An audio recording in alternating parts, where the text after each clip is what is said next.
Imagine two people, same age, same job, same salary. One of them wakes up on a random Tuesday morning and checks their bank account. There is $10,200 sitting there. Not because of a bonus, not because of an inheritance, just because they saved it slowly over time. The other person wakes up that same Tuesday, checks their account, $214 until payday. Here's the strange part.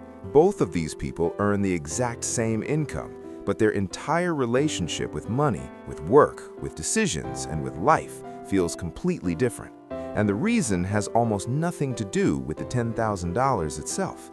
Today, we are going to talk about why saving your first $10,000 is not really about the money. It is about something happening inside your brain that most people never get to experience. Most people think about saving money the wrong way. They think the goal of saving is to have more money. And yes, technically that is true, but that thinking completely misses the real reason saving changes everything. When most people try to save, they think about sacrifice. They think about what they are giving up, the dinner out, the new shoes, the weekend trip. Every dollar saved feels like a dollar of enjoyment taken away. So they save a little, spend a little, save a little, spend a little, and the number in their account bounces around between $0 and a few $100s for years, sometimes decades. And during all of that time, something quietly damaging is happening. Every unexpected bill is a crisis, a car repair, a medical expense, a broken phone. These things are not just inconvenient, they are financially devastating. They wipe out whatever small progress was made.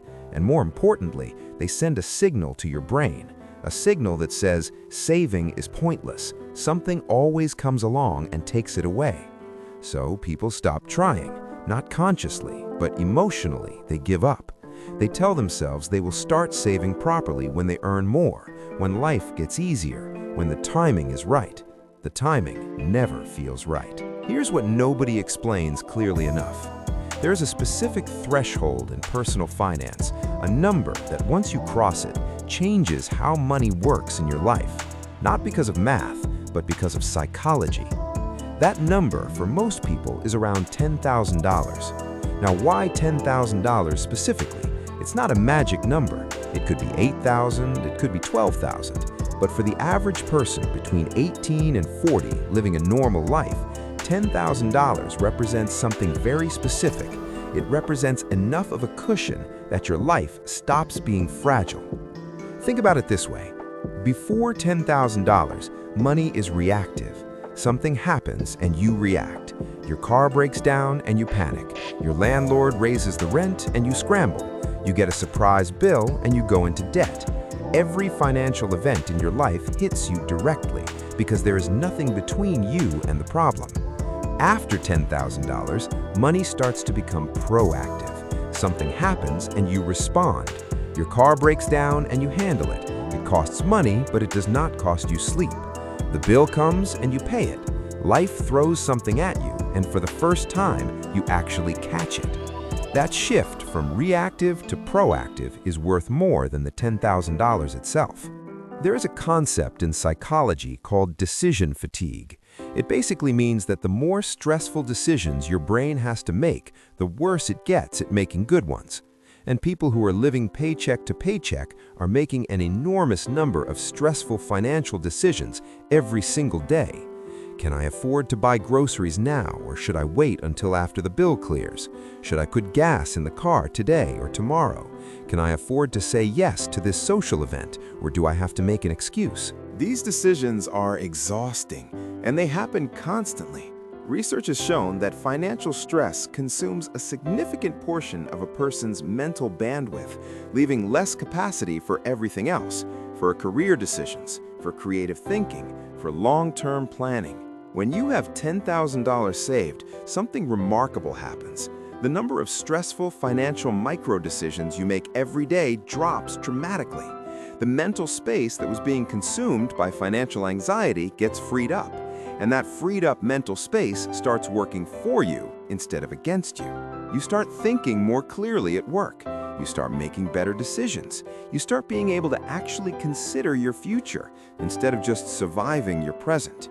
There's also a second psychological shift that happens. Before $10,000, your identity around money is defined by scarcity. Whether you realize it or not, you see yourself as someone who does not have money, someone who always has to be careful, someone who is one bad week away from real trouble. That identity quietly shapes every financial choice you make. After $10,000, that identity begins to crack. You start to see yourself as someone who can actually do this, someone who builds things, someone who handles problems instead of being buried by them.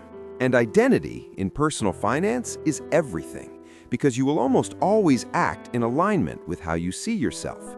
If you see yourself as broke, you will make broke decisions, even when you are not broke. If you start seeing yourself as someone who saves and builds, you will make different decisions without even consciously trying. Here's where it gets really interesting.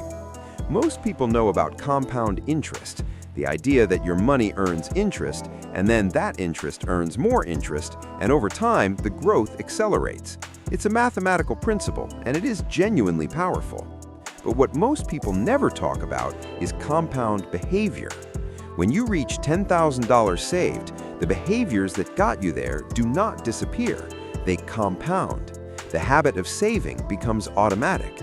The discipline you built becomes part of how you operate. And the progress you see in your account becomes motivating in a way that no amount of advice or inspiration ever could be. Because motivation that comes from external sources, from videos like this one, from books, from podcasts, fades.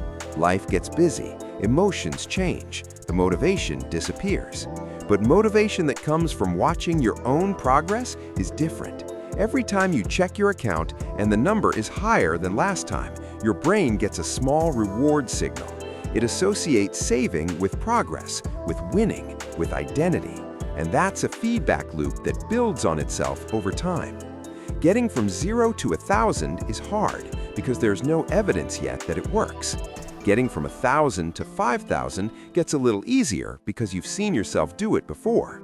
Getting from 5,000 to 10,000 feels genuinely exciting because you can see the finish line. And after 10,000, the next milestone, whatever it is, feels achievable in a way it never did before, because now you have proof. Not from a book, not from someone on the internet, proof from your own life that you can do this. Here's the thing most people don't think about. The cost of never reaching $10,000 is not just the missing money.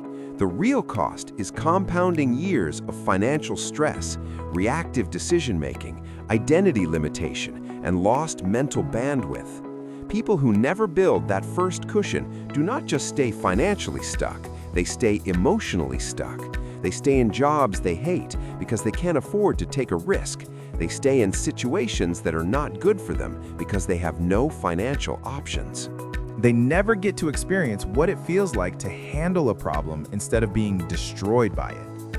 And often, the reason people never get there is not income. Studies consistently show that the gap between what people earn and what they save is not primarily explained by how much they make. It is explained by the absence of a clear first milestone and the habit structures that support reaching it. Most people have never been given a specific target. They're told to save more, to spend less, to be responsible, but they are rarely told your first real goal is $10,000, not retirement, not a house, not financial freedom, just $10,000, because once you have that, everything changes. So what should you actually do with this? First, if you do not have $10,000 saved, make that your only financial goal right now. Not investing, not paying off every debt, not building multiple income streams, just $10,000 in a savings account that you do not touch unless something real happens. Calculate exactly how long it would take you to reach that number based on what you can realistically set aside each month. Even if it takes 18 months or 2 years, knowing the timeline makes it real. A goal without a timeline is just a wish. Second, automate it. The single most powerful thing you can do is remove the decision from your own hands. Set up an automatic transfer the day after your paycheck arrives. Even $100 a month is a start. The amount matters less than the consistency, because you're not just building a balance, you're building a behavior. Third, protect it.